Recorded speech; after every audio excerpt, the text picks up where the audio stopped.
আসসালামু আলাইকুম। কেমন আছেন সবাই? বাচ্চাকে বসে পড়াচ্ছিলাম, হঠাৎ করে ওর পাপা এসে বলছে যে ওর এক ফ্রেন্ড আসবে, রাত্রে খাওয়া দাওয়া করবে। তো বললাম যে তাহলে রাত্রের বেলা কী আয়োজন করা যায়। তো ওদের পাপা বলছে রাত্রের খাওয়া যেহেতু হালকা পাতলা করে আয়োজন করো।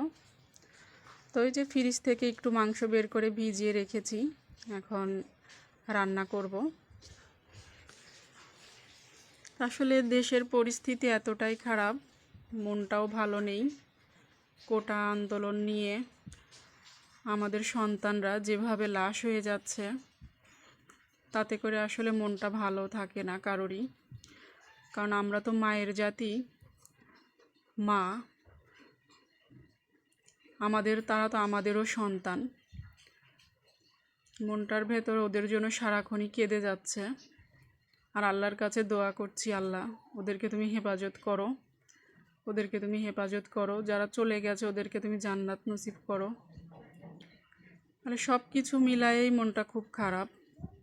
এই যে আমারও হয়ে গেল রান্না, মাংস রান্না করে নিয়েছি আর লাল আটার পরোটা বানিয়ে নিয়েছি।